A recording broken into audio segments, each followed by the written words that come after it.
Idli and idli podi are like match made in heaven. But many people find making idli very hard and their batter never really ferments and they find that their idlis are flat and not fluffy. Idli texture should be like cotton, literally like a pillow, very soft. I'm going to show you few tricks and tips here to make the best idlis even if you don't have a wet grinder. I'm going to grind my batter today in my food processor and let's get started. For making the idli batter, subsequently you can also use it for dosa. Here I've taken 3 equal measures of idli rice. 1 measure of poha, which is beaten rice, and 1 measure of urad dal, 1 tablespoon of methi seeds. You can use any measurement. You can use a standard cup measurement, you can use a tumbler measurement or any cups that you have. Make sure you use the same measuring device for taking the measurement for all these ingredients. This measured quantity, I'm going to grind it in my Vitamix. If you have a blender jar, that's fine. You have a mixie, that's fine. You have a Ninja food processor or a Magic Bullet, that's fine too. So this is for those who do not have a wet grinder but want to make a nice soft idli batter. I'm going to now go ahead and wash the rice, poha and urad dal, drain it out, make sure that the water runs clear and soak it. I'm going to soak urad dal separately, poha separately and the rice separately and the methi separately. That's the only part to it, and I'm going to soak it, leave it overnight and grind it in the morning. The dal, the rice and the poha is all washed separately and I washed it till the water ran clear. And here's the methi, I've soaked it. I am going to leave this overnight and grind it in the morning. All the grains that I soaked yesterday night for idli batter is well done.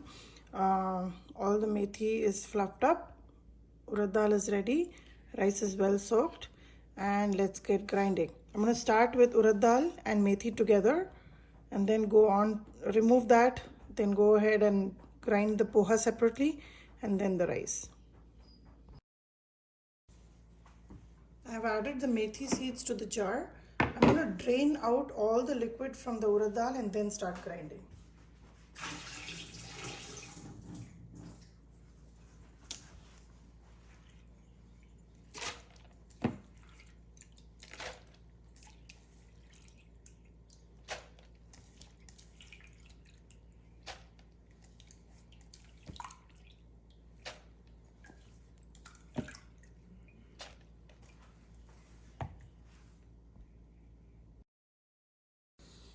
Also, along with the urad dal, I'm going to add about 10 cubes of ice and then use the plunger here of Vitamix and grind it into a smooth paste.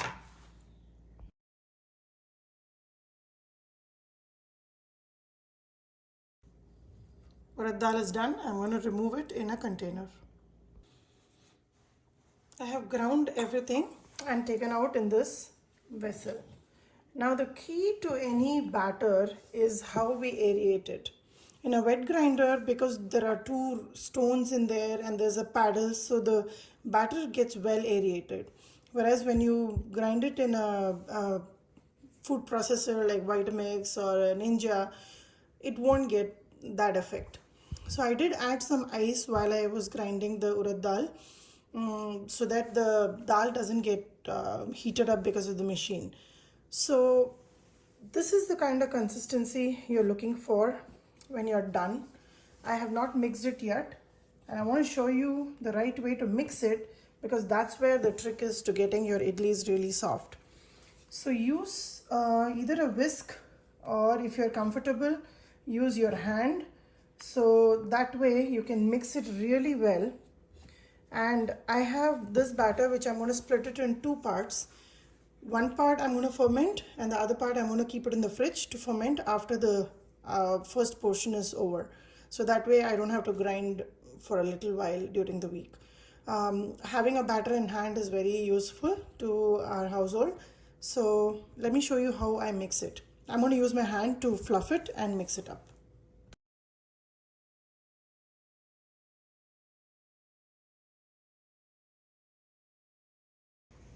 My batter here is ready. I have divided this into two parts. One, I'm going to just keep it in the fridge to ferment later. This part of the batter I'm going to go ahead and ferment. So to this part, I am going to go ahead and also add some salt.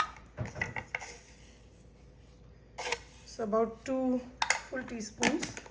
And before just making idlis or dosas, just try the batter. I don't think you'll need more, but 2 teaspoons of salt is good enough. I'm going to give this a good mix once more.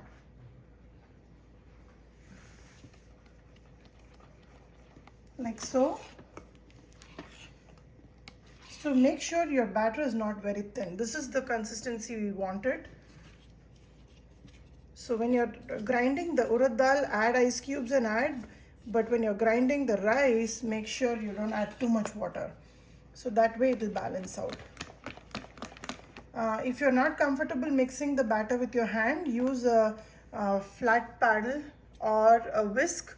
But make sure you incorporate the dal with rice really well. Only then your idlis will come out really well. This is the fastest way of making a very good batter if you do not have a wet grinder. So I'm just going to clean up this paddle.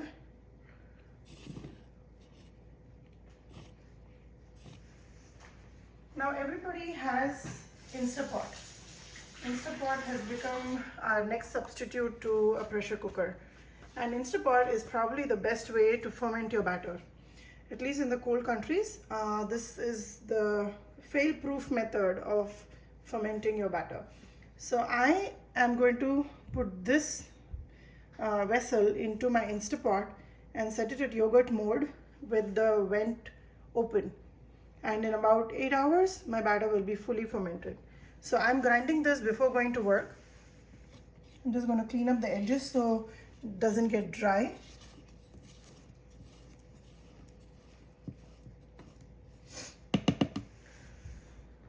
And this vessel will go into my Instapot. I'm going to leave the vessel open. And here in the Instapot, you just have to close the lid. Make sure the vent is open and press yogurt mode. And leave it alone for 8 hours. So when you're back from work, your batter will be nice and bubbly and fermented, ready to make soft idlis. Here is the fermented batter. If you notice, all the air bubbles are all on it. Just with gentle hands, mix it once and let's try and make idlis with this. I have the idli plates here. I'm going to use a regular cooking spray.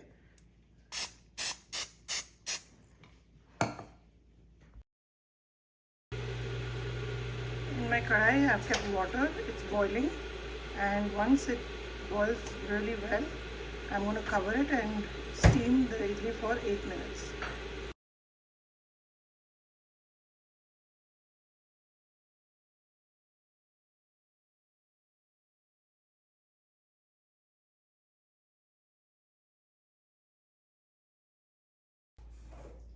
Idli is ready. I'm going to take it out. Very soft.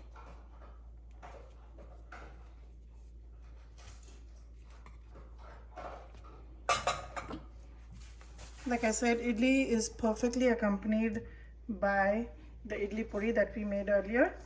If you have not seen that recipe, go back and check in my page. This powder is definitely more desired by one and all who has ever tried it. With the powder, we usually use sesame seed oil, or if you don't like sesame seed oil, you can always have ghee or peanut oil. I can show you the texture of the idli. It's really soft and well aerated. So give it a try. You don't necessarily have to have a wet grinder to make idli batter. You can prepare it with any food processor that you have. Make sure you aerate it well with your hands or a whisk so that it gets to that consistency and ferments really well.